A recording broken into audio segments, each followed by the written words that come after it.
Shalom, ketemu lagi dengan saya Gracia Pilo di channel Inyomanis. Teman-teman, saya minta maaf karena kesibukan studi yang agak mendesak membuat saya dalam beberapa bulan ini kurang aktif menampilkan postingan-postingan pengajaran berseri. Tapi puji Tuhan, sekarang saya bisa tampil lagi seperti biasa dan saya akan melanjutkan postingan yang kemarin yang belum tuntas mengenai topik tentang maraknya doktrin-doktrin aliran sesat Mormon yang diambil oleh pendeta-pendeta di kalangan Pentakosta karismatik dan disebarluaskan di media sosial, di seminar-seminar untuk didoktrinkan kepada jemaat. Postingan yang kemarin saya sudah bahas tentang ajaran politeisme Allah dan Yesus yang tidak maha kuasa, impotent Jesus, yang saya sudah bantah. Sekarang saya menambahi dengan kajian berikutnya tentang ajaran Mormon yang sesat bahwa Lucifer, si iblis itu adalah anak Allah, dia adalah adik Yesus, yang mana doktrin ini disebarluaskan oleh pendeta-pendeta Pentakosta karismatik di dalam gereja. Mari kita lihat pembahasannya. Mormon mempercayai Yesus itu adalah kakak tertua, anak Allah yang pertama. Lucifer itu adiknya, sama-sama anak Allah. Di mana ini ditulis? Anda bisa saksikan di dalam layar Anda. Di dalam buku doktrin mereka, Doctrine and Covenants. Di sini dijelaskan mengenai Lucifer, iblis itu adalah anak Allah. Mari kita lihat di dalam Doctrine and Covenant nomor 50. Terjemahnya, Presiden Joseph Fielding Smith mengajarkan, sejak zaman kejatuhan manusia sampai sekarang, setan dan semua pengikutnya yang dikeluarkan dari surga, yang telah menipu manusia, hari ini sejak awal Lucifer berkata, I am also a son of God. Aku juga anak Allah. Kata Lucifer menurut Joseph Smith. Percaya atau tidak, orang-orang hari ini tidak mempercayai dengan alasan yang sama. Mereka menolak untuk mempercayai sejak permulaan. Jadi di sini dikatakan di dalam Doctrine and Covenant nomor 50, Presiden Gereja Mormon, Joseph Smith mengajarkan, Lucifer pernah berkata, aku juga anak Allah. Tapi sayangnya, menurut Joseph Smith, orang-orang Kristen zaman sekarang menyanggah, menolak, menyangkal pernyataan Lucifer. Ini menarik. Oke, kita lihat doktrin berikutnya. Ini Anda lihat di dalam layar. Saya tampilkan halamannya. Di seksi ke-50 Doctrine and Covenant. Ini Anda bisa baca. Bahwa orang-orang Kristen zaman sekarang menolak, tidak mau mempercayai pernyataan iblis bahwa dia juga adalah anak Allah. Ini kata Joseph Smith. Nah, sekarang kita lihat doktrin Mormon mengenai Lucifer ini adalah malaikat di Doctrine and Covenant section 76 ayat 26. Di sana tertulis, Lucifer adalah sebuah malaikat Allah, putra fajar, di mana Presiden Mormon yang bernama George Conan memberikan komentar bahwa gelar setan sebagai putra fajar, bahwa mereka memanggilnya putra fajar. Namun di sini sebuah putra fajar ini di antara yang lain. Jadi dia pasti punya putra yang lain. Tidak diragukan, malaikat ini adalah mighty personage, pribadi yang berkuasa without doubt, tanpa keraguan. Ini dua kali disebut. Yang tadi dia adalah anak Allah di Doktrin dan Covenant nomor 50, Doktrin dan Covenant 76, dia adalah malaikat. Ini Anda bisa lihat di layar. Sekarang kita lihat pengajaran berikutnya. Di Doctrine and Covenant 76, 44. Nah, di sini dijelaskan mengenai konflik antara anak Allah yang satu dengan anak Allah yang lain, antara Yesus dengan adiknya. Dikatakan, perhatikan kalimat yang terakhir, the conflict between Lucifer and the Son has been from the beginning for sovereignty. Pertentangan, konflik antara Lucifer sang iblis dan sang putra yaitu Yesus telah sejak permulaan demi memperebutkan kedaulatan. Jadi konfliknya itu untuk saling memperebutkan posisi. Di sini dijelaskan, Anda bisa lihat di layar. Anak Allah yang satu, iblis, dengan anak Allah yang berikutnya, Yesus, berantem. Yesus anak Allah yang taat, Lucifer anak Allah yang memberontak. Mereka berkonflik untuk memperebutkan kedaulatan di surga. Di dalam Doktrin dan Covenant 132, nomor 2627, iblis, anak Allah ini, adalah master of sins. Lucifer adalah tuan segala dosa. Nah, yang menarik apa saudara? The master of sin, tuan dari semua dosa, itu adalah anak Allah, Lucifer, adiknya Yesus. Ini menarik, ini menarik.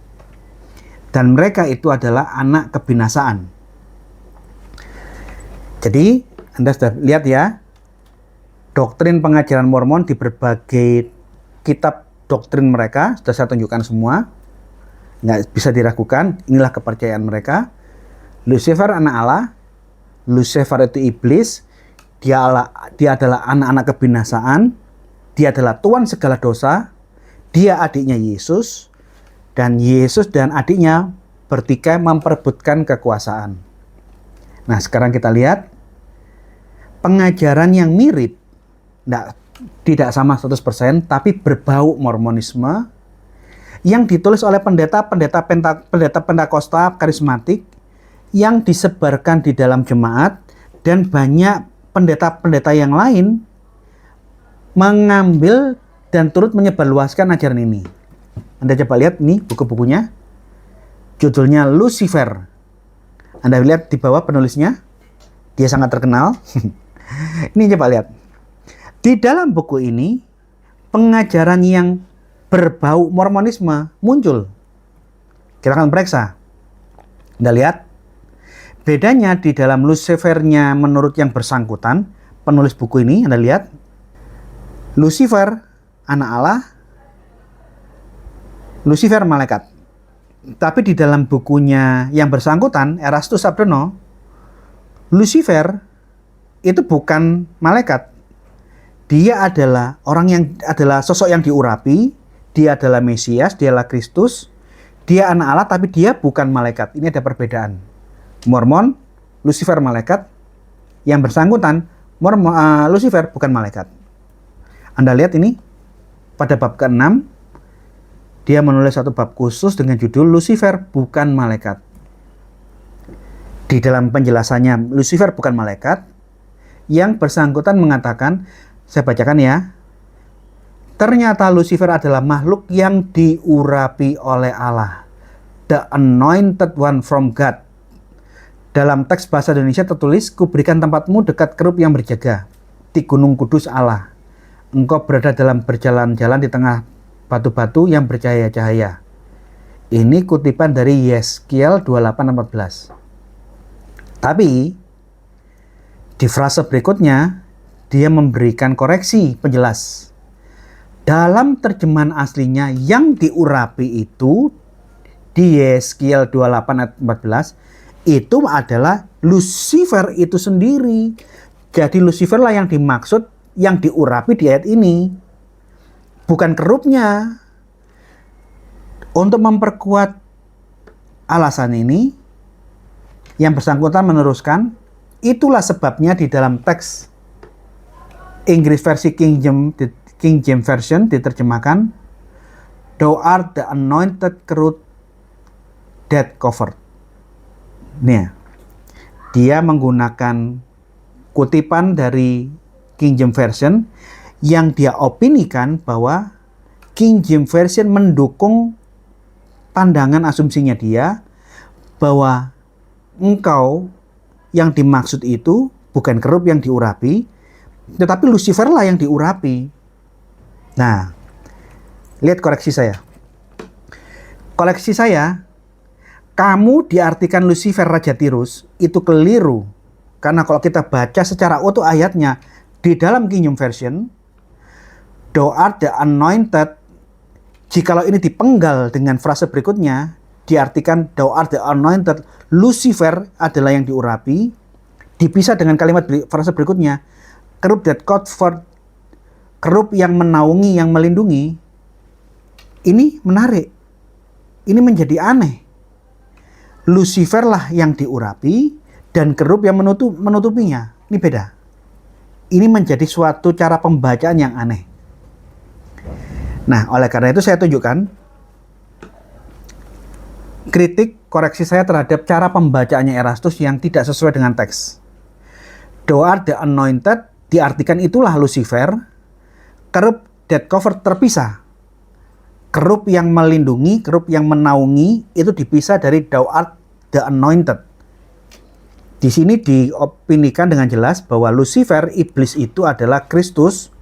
Lucifer atau iblis itu adalah yang diurapi, dialah Kristus. Ini menurut pembacaannya yang bersangkutan. Mari kita perhatikan teks asli. Ya, sebelum saya jelaskan kesalahannya, kita semua saya ajak melihat teks asli.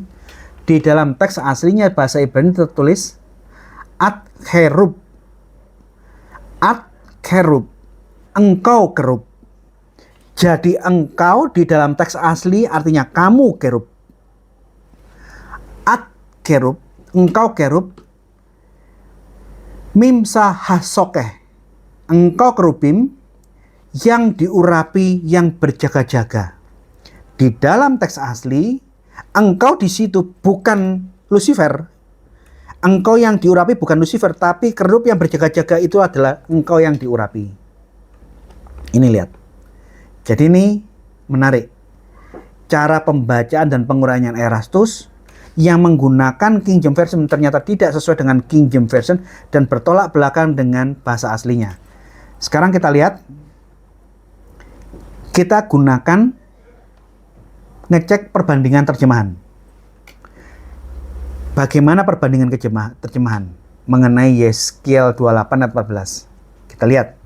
Saya buka yang pertama, King James Version. Thou art the anointed kerub that covered.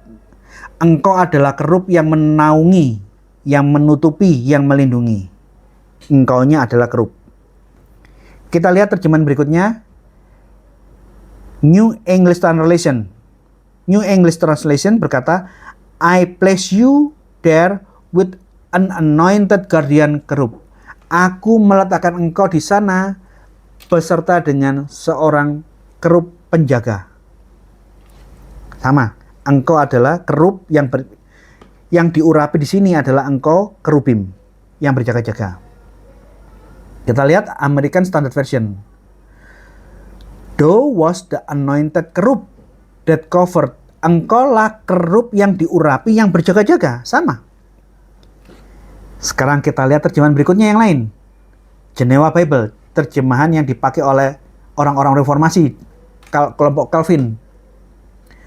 Thou art the anointed kerub that covered. Sama. Engkau adalah kerub yang diurapi, yang menudungi, yang melingkupi, yang menjaga. Kalau kita lihat percobaan semua sama. Engkau di situ bukan Lucifer yang diurapi, tetapi kerubim yang berjaga-jaga yang diurapi Allah. Kemudian kita periksa pengajaran dari yang bersangkutan di halaman yang lain. Dia jelaskan, demikian pula dengan Lucifer, anak Allah yang istimewa. Lucifer anak Allah yang istimewa, yang sebelum jatuh dalam dosa, bisa mendapat pelayanan dari para malaikat di Eden surgawi. Dalam hal ini ada 3 anak terkemuka Allah. Jadi Allah Bapa itu punya 3 anak yang terkemuka. Pertama, anak tunggal Bapa, Tuhan Yesus Kristus, yang keluar dari Bapa. Anak yang kedua, bintang timur putra fajar. Dan yang terakhir, anak yang ketiga adalah Adam. Dua anak Allah terakhir ini diciptakan oleh Tuhan Yesus.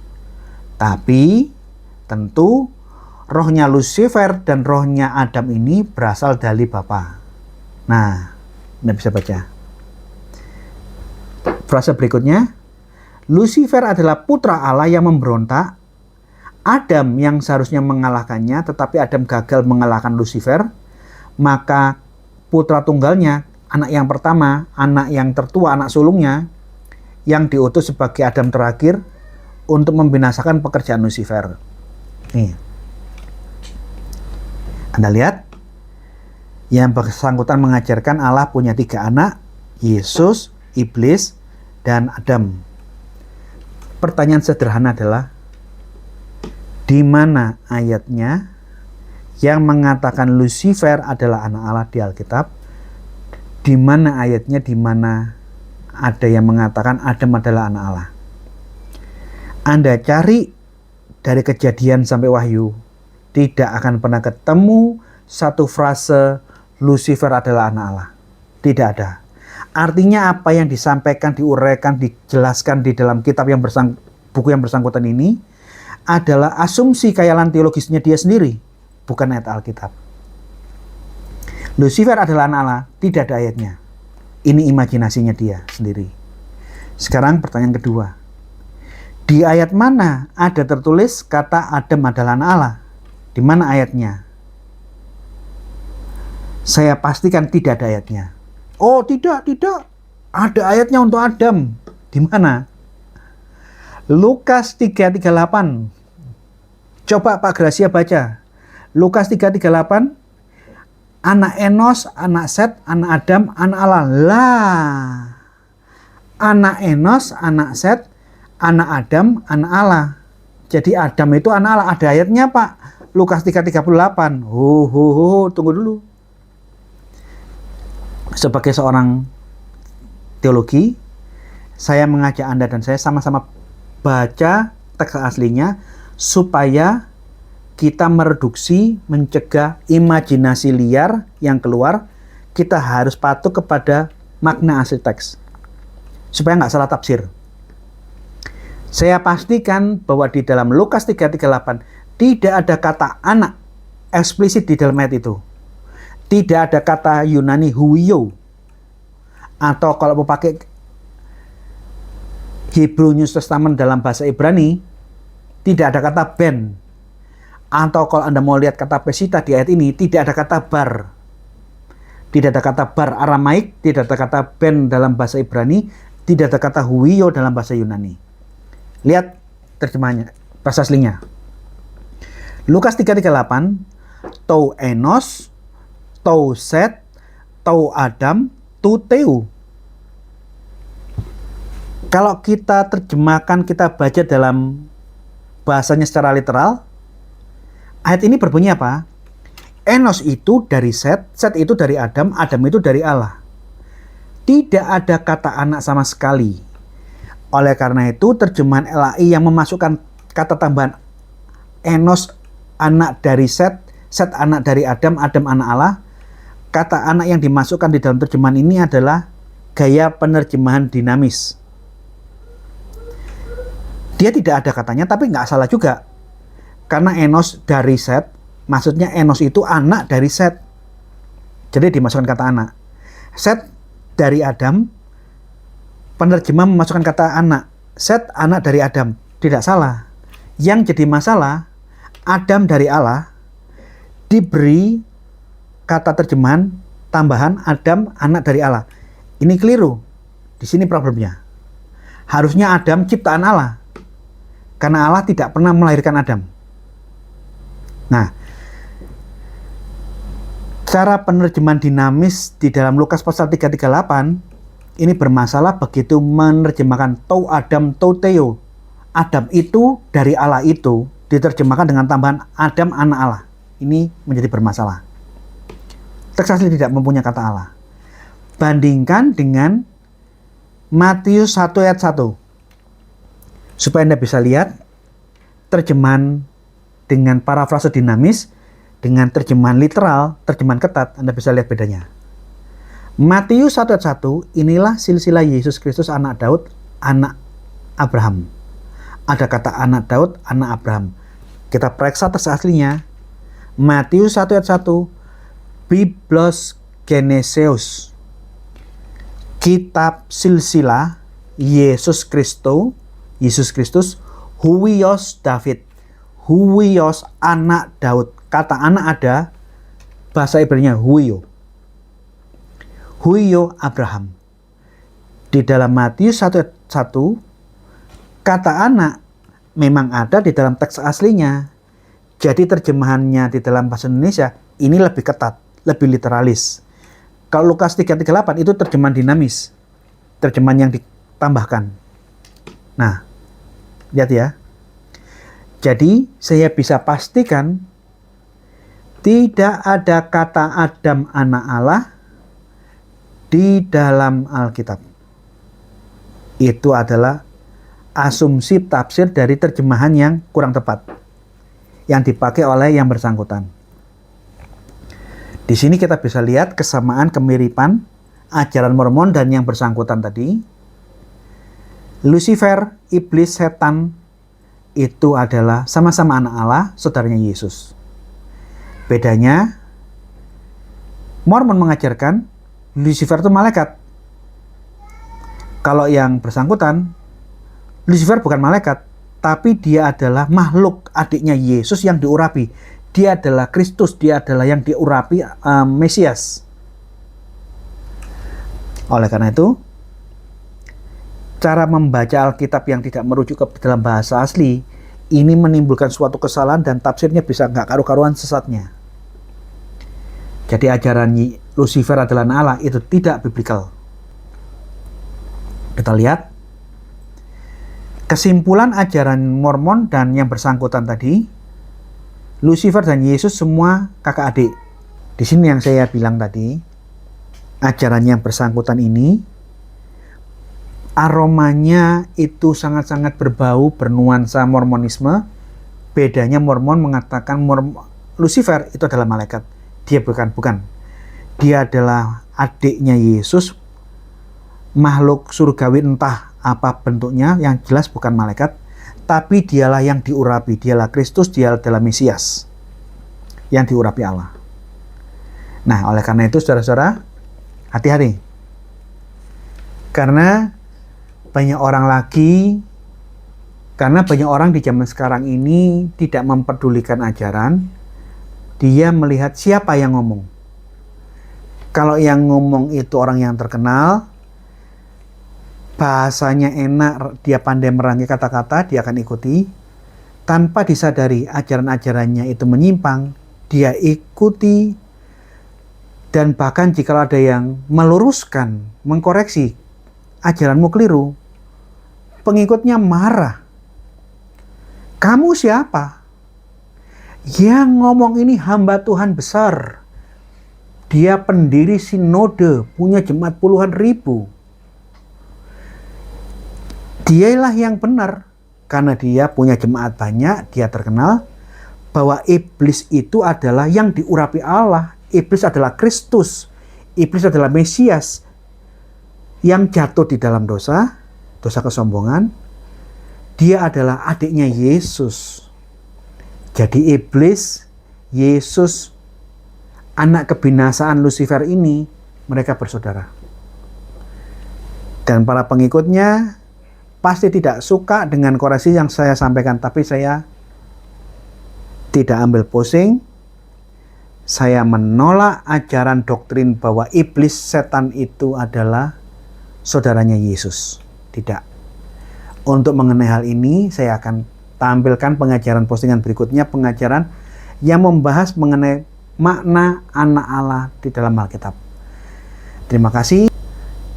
Biasanya saudara-saudara, para pendukung pengikut ajaran yang bersangkutan bahwa iblis, setan itu anak kebinasaan adalah saudara Yesus, untuk menutupi koreksi kritik dari orang-orang yang menolak ajaran Yesus bersaudara dengan malaikat, Yesus itu bersaudara dengan iblis, dia mengajarkan, menghembuskan isu, ini hanya doktrin, ini hanya tafsir. Jadi kalau ada perbedaan tafsir, yang satu mengajarkan Yesus tidak bersaudara dengan iblis, yang satu mengajarkan, iya, Yesus dan iblis ini kakak adik. Nggak usah ribut, ini kan hanya perbedaan tafsir saja. Demikian juga pembelaan pihak pengikut yang bersangkutan. Allah di dalam Alkitab itu sesungguhnya politeisme, sedangkan yang lain mengatakan tidak. Allah yang diajarkan Alkitab itu adalah monoteisme. Tolong kalian jangan ribut.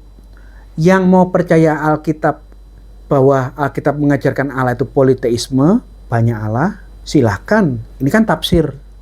Sedangkan yang berpegang teguh dengan pengajaran Allah kita ini monoteisme, bukan politeisme, ini pun juga tafsir.